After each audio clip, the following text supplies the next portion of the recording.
Meus amigos, minhas amigas, pais de estudantes, professores de todos os níveis de ensino, professores da rede pública, da rede privada, gestores da educação e prefeitos que recaem sobre seus ombros muitas das responsabilidades sobre a educação brasileira. Sejam muito bem-vindos neste encontro de hoje. Eu sou o professor Carlos Antônio Gomes, eu sou sociólogo de formação, sou doutor e mestre em educação pela Unicamp, Universidade Estadual de Campinas. Também sou especialista em educação profissional, em política educacional e em mercado de trabalho. Após este vídeo, se pairar alguma dúvida, os interessados podem entrar em contato comigo por este e-mail que aparece aqui, prof.carlosgomes@gmail.com. Se pairar alguma dúvida, ou ainda qualquer interessado pela educação brasileira que deseja trocar ideias ou informações comigo, basta escrever para este e-mail que eu respondo prontamente com o maior prazer. Tá bom? O objetivo deste encontro é eu discutir com vocês bases de financiamento da educação brasileira. Então eu apresento aqui um painel chamado por uma reestruturação das bases de financiamento da educação brasileira. Antes, porém, eu gostaria de fazer um breve merchandising.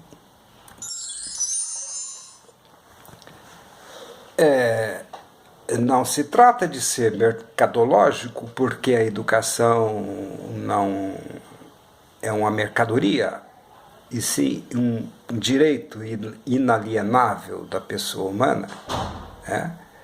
Mas eu quero avisar para vocês que eu acabo de lançar este livro, que se chama A Qualificação Esquálida, a má formação da força de trabalho como um problema estrutural do desenvolvimento brasileiro. Repito, A Qualificação Esquálida é uma edição internacional, com registro, aquele registro IBSN internacional, né? A editora alemã Omni Scriptum, que no Brasil detém a marca Novas Edições Acadêmicas, pelo qual o livro saiu. O livro está disponível na Amazon.com, no site da NEA, Novas Edições Acadêmicas, e ainda no site da livraria More Books. Repito, o livro está disponível para venda na Amazon.com, na Novas Edições Acadêmicas e na livraria More Books. Se vocês derem uma busca no Google, entre aspas, a qualificação esquálida, feche aspas. Então o Google lhe dará uma série de links que vocês podem acessar para adquirirem o livro. O livro está caro, mas não fui eu quem pus o preço, sim a editora. Então eu interfiro no conteúdo, mas eu não interfiro no preço, né? A despeito de estar claro, todas essas livrarias que eu lhes relatei fazem pelo cartão em 10 vezes, então se torna barato. O livro é caro porque é um livro extenso, é uma obra de 540 páginas, né? Neste livro eu falo dos problemas da educação profissional brasileira, né? Eu faço um diagnóstico da educação profissional brasileira, e dizendo que o Brasil não virará primeiro mundo sem que o Brasil resolva o gargalo educacional. Como que na União Europeia e na Ásia, e até mesmo nos Estados Unidos, eles não tratam a educação profissional separada da educação formal, elas são tratadas de modo conjugado, só o Brasil tem esse defeito. de tratar a educação profissional separadamente da educação formal. Então é um livro que acaba falando da educação de um modo geral. Então é um livro de grande valia, que mostra o abismo gigantesco que se encontra a educação brasileira. Então, feita essa apresentação, passemos ao tema central do debate. Origem do estudo. Projetando o futuro, um plano para a educação brasileira. Eu quero dizer o seguinte, eu quero dizer que o que eu vou apresentar aqui para vocês, tipo assim, uma proposta de novas bases de financiamento para a educação brasileira, isso é só uma parte de um plano geral para a educação brasileira que eu fiz, né? E finalizei em 2018, que se chama Projetando o Futuro, um plano para a educação brasileira. É um plano geral para a educação brasileira, no qual aqui neste vídeo eu vou apresentar só a proposta de base de financiamento para não ser extenso.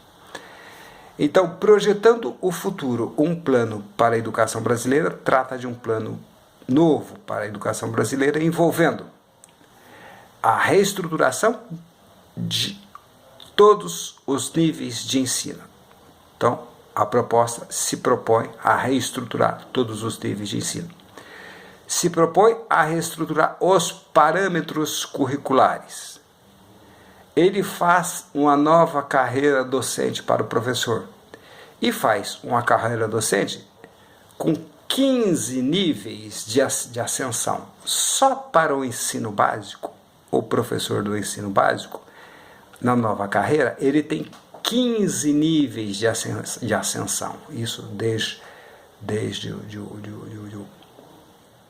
o ensino pré-escolar até o último nível do fundamental do ensino médio, que aqui passa a se chamar ensino secundário superior. Então, nós fizemos uma carreira docente para o ensino básico, onde o professor tem 15 níveis de ascensão. E as atribuições dos entes federativos. Quem são os entes federativos? União, estados e municípios. Então, nessa proposta geral para a educação brasileira, eu atribuo novas responsabilidades entre os 3 entes federativos, ou seja, entre a União, os estados, o Distrito Federal e os municípios, considerando que há diferenças fundamentais e abissais de arrecadação entre eles. Então, as responsabilidades educacionais ela precisa ser melhor distribuída entre a União e os estados e os municípios. Vocês estão vendo aqui embaixo a marca do Grupo Ativista Soteros do Brasil. É um grupo ativista que nós fundamos em Campinas. A ideia é que o Soteros venha a ser um centro avançado de formação de educadores e de gestores educacionais num nível muito avançado. A colaboração dos Soteros do Brasil entra que alguns membros estão traduzindo este documento, Projetando o Futuro, um plano para a educação brasileira. Os membros do Soteros estão traduzindo para outros idiomas para nós divulgarmos essa demanda internacionalmente. Paralelamente, nós estamos escrevendo esse plano geral vai se transformar num livro que será publicado em janeiro de 2018 e 3 membros do Soteros do Brasil escreverão 3 capítulos. Um capítulo especialmente falando das propostas para o ensino de línguas, um capítulo especialmente falando sobre o ensino da matemática e um capítulo especialmente falando sobre o ensino de ciências. E eu pessoalmente escreverei os outros 3 capítulos, dizendo o que deveria ser uma nova LDB, uma proposta básica de uma nova lei de diretrizes e bases da educação, falando sobre bases de financiamento e falando sobre os demais níveis de ensino, o ensino profissional, o ensino superior, o ensino pós-secundário. Então será um livro de 6 capítulos, dos quais eu escreverei 3 e os membros dos Soteros do Brasil escreverão mais 3. Nós já estamos trabalhando em cima disso e em janeiro vocês terão um livro que é uma proposta geral para a educação brasileira.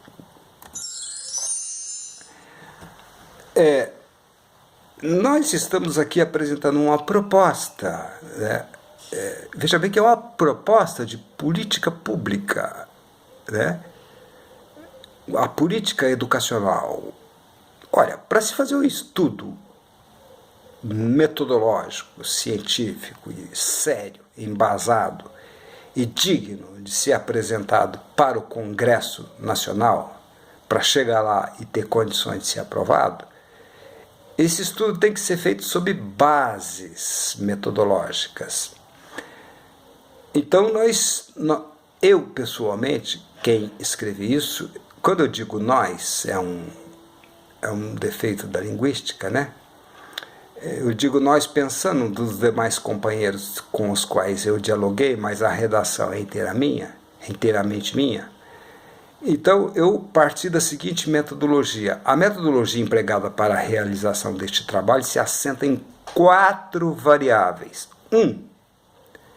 A observação das experiências educacionais exitosas levadas a efeito pelos países com destacado desempenho em política educacional, ou seja, o estudo da política educacional comparada.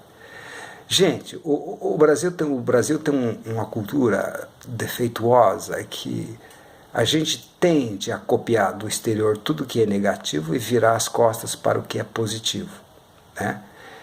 Então, tipo assim, uma das metodologias para fazer este estudo de base de financiamento foi observar as experiências exitosas, ou seja, o que os países com excelência educacional fazem, o que eles estão fazendo, que a gente possa buscar inspiração neles.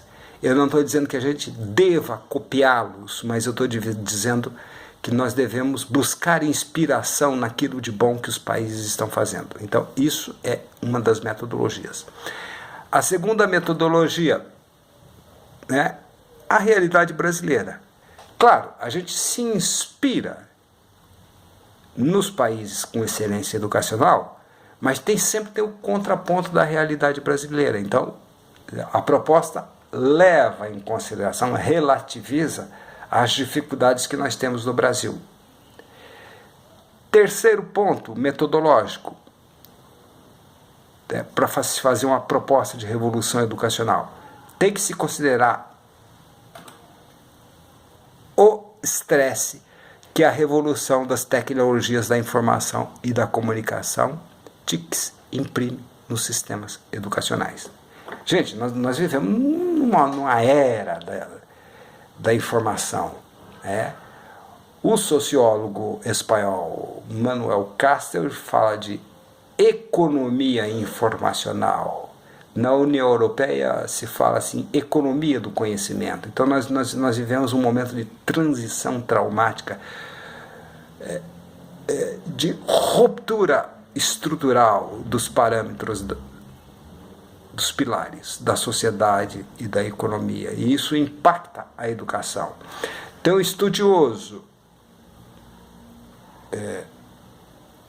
muito bem conceituado na Universidade Federal de Minas Gerais, que se chama Juarez Dairel, que escreveu um artigo belíssimo, salvo engano, o título do artigo dele chama-se A Escola Faz a Juventude. Se vocês procurarem no Google, vocês vão achar este texto. É um artigo publicado na revista Economia e Sociedade da Unicamp. O Juarez Dairel diz o seguinte: a escola no século XXI não é mais a única fonte de informação, ela é apenas mais uma das fontes de informação. Então, um plano educacional metodologicamente, tem que considerar o estresse que a revolução das tecnologias da informação e da comunicação imprime nos sistemas educacionais. E o quarto ponto metodológico é a articulação do ensino básico com os demais níveis de ensino.